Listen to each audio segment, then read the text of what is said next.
Hello students, next जो topic है हम नॉन कोऑपरेशन मूवमेंट पढ़ा।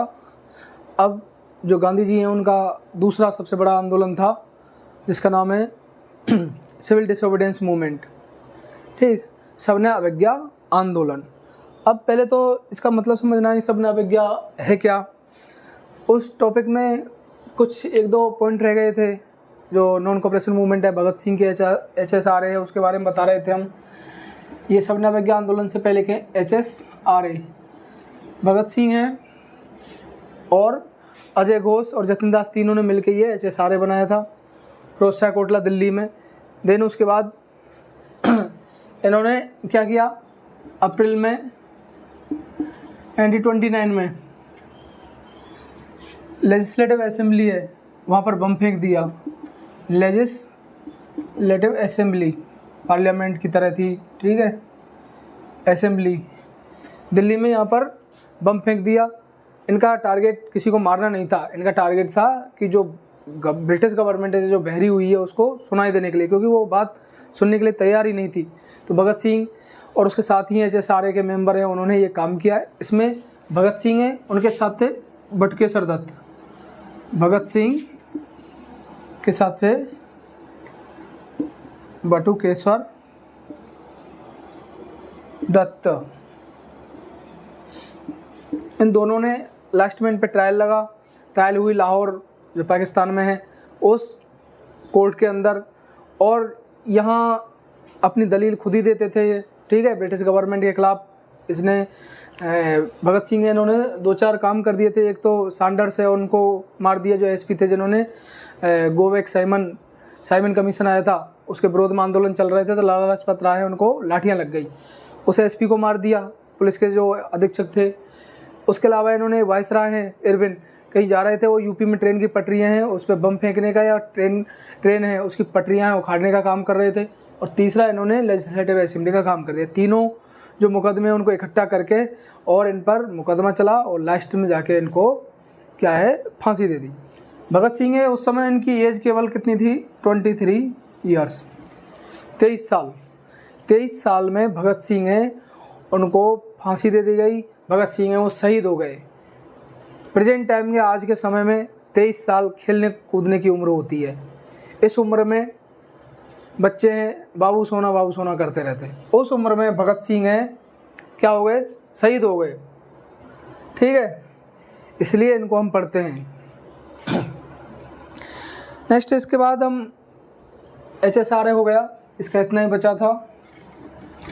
इन्होंने क्या है, लास्ट में जो भगत सिंह है जब ट्रायल दे रहे थे तो इन्होंने कहा कि हम क्रांति करना चाहते हैं। क्रांति कैसी करना चाहते हैं कि हम शहीद हो रहे हैं, उसके बाद पीछे की लाइन है वो भी तैयार रहे, जो सेकंड जनरेशन है वो क्रांति करने के लिए। इनका महात्मा गांधी की जो नॉन वायलेंस थ्योरी है उसमें विश्वास नहीं था। इनका मानना था कि जैसे रसिया में 1917 में क्रांति हुई है, ऐसी रेवोल्यूशन ला के इंडिया में जो रिसोर्सेज हैं, ठीक है, अमीर और गरीब की जो खाई है वो पूरी कंप्लीट हो जाएगी। ये इनका मानना था भगत सिंह का और जो HSRA के मेंबर हैं। इसलिए इन्होंने अपने जो बातें पहुंचाने का जो तरीका था, प्रेजेंट टाइम में सोशल मीडिया है, ठीक है, और न्यूज़ चैनल हैं, अखबार भी इनकी खबर नहीं प्रेस करते थे। तो ये जो कोर्ट रूम था, वहाँ कोर्ट रूम के अंदर जो ब्रिटिश जज हैं उनके सामने अपनी दलीलें देते थे, ठीक है, अपनी बातें कहते थे, और उनको सुनने के लिए कई जो नौजवान हैं, ठीक है, यंग पीपल हैं इंडिया के, वो इनको सुनने के लिए आते थे। तो ये था HSRA और भगत सिंह, इनमें फेमस थे। नेक्स्ट अब पढ़ते हैं हम सविनय अवज्ञा आंदोलन के बारे में। सविनय अवज्ञा आंदोलन है, उससे बैकग्राउंड है वो बता चुके हैं क्या था। अब इसकी शुरुआत कहाँ से मानी जाती है, इसकी शुरुआत है वो मानी जाती है डांडी मार्च से। डांडी गुजरात में जगह है, समुद्र किनारे।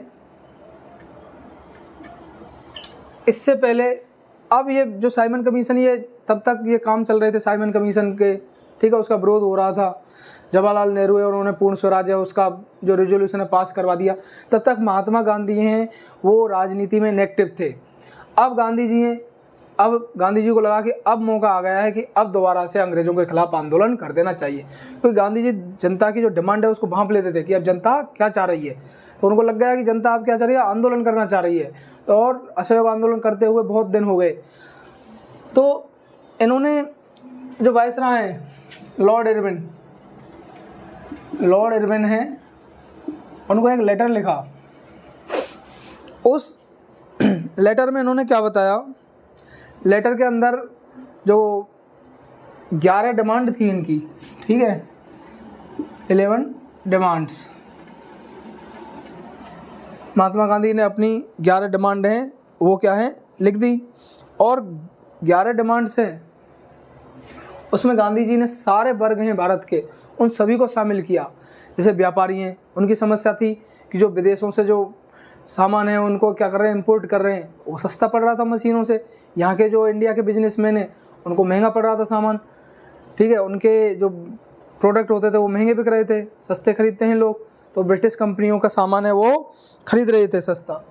इसका विरोध किया। किसान हैं वो टैक्स से परेशान थे, टैक्स ज़्यादा बढ़ा हुआ था, सूखा पड़ रहा था कभी। मजदूर हैं सैलरी के लिए परेशान थे। न्यू मिडिल क्लास के लोग हैं वो अंग्रेज़ों की नीतियों से परेशान थे।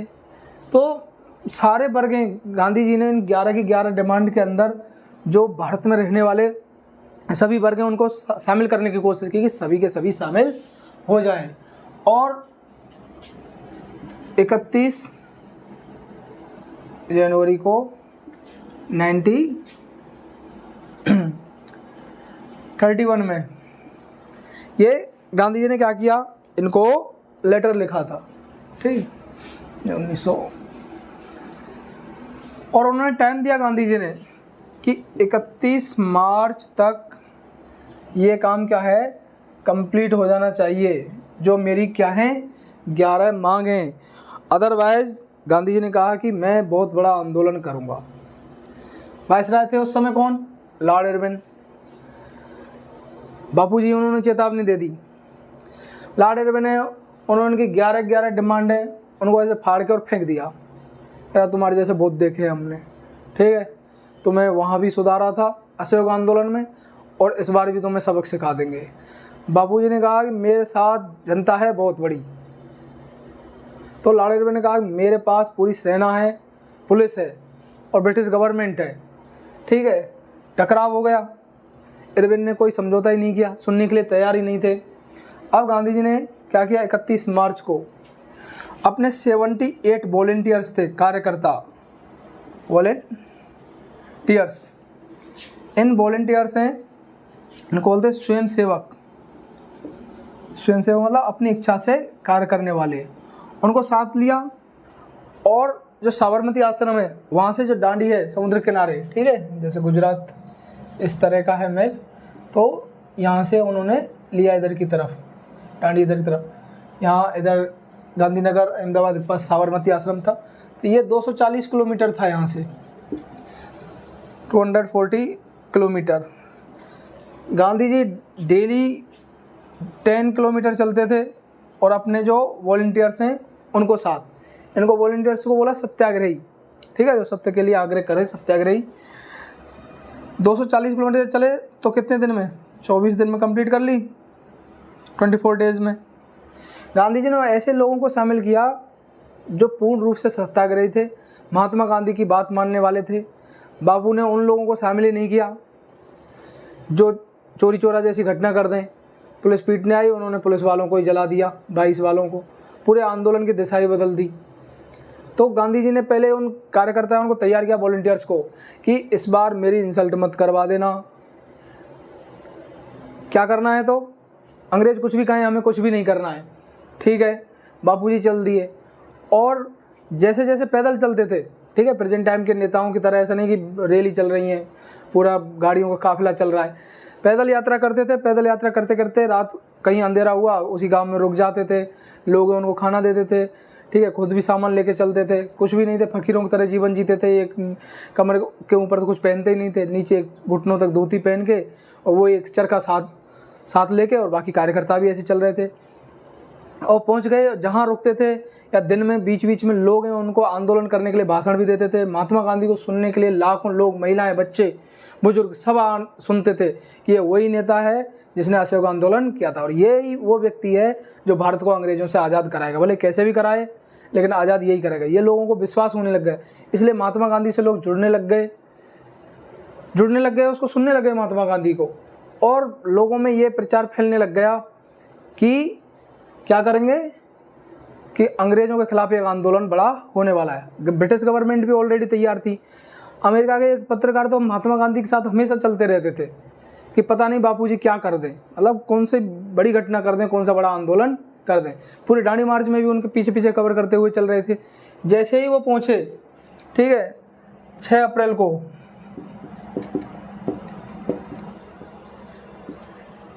नमक, उन्होंने, गांधी जी ने जानबूझकर वो मुद्दा उठाया था कि यहाँ से शुरुआत करते हैं, क्योंकि नमक पे टैक्स लगा रखा था।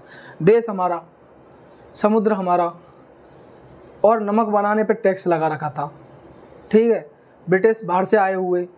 महात्मा गांधी ने इसका विरोध किया, क्योंकि नमक एक ऐसी चीज़ है जो हर कोई खाने में यूज करता है, ठीक है, कितना भी पैसा वाला हो, कितना भी गरीब हो, खाने में नमक है, टेस्ट के लिए सारे यूज करते हैं। तो गांधी जी ने इसको साधारण लोग से लेके, नीचे से नीचे लेके और टॉप लेवल तक जो भारत में रह रहे थे, उन सभी को कहीं ना कहीं वो डायरेक्टली इनडायरेक्टली इफेक्टेड थे इस टैक्स से। तो गांधी जी ने यही किया, अपने कार्यकर्ताओं के साथ चल दिए, और नमक है समुद्र के पानी में गर्म किया और नमक बनाया, और एक सिंबल था एक, ठीक है, कि मैंने क्या कर दिया, नमक तोड़ दिया।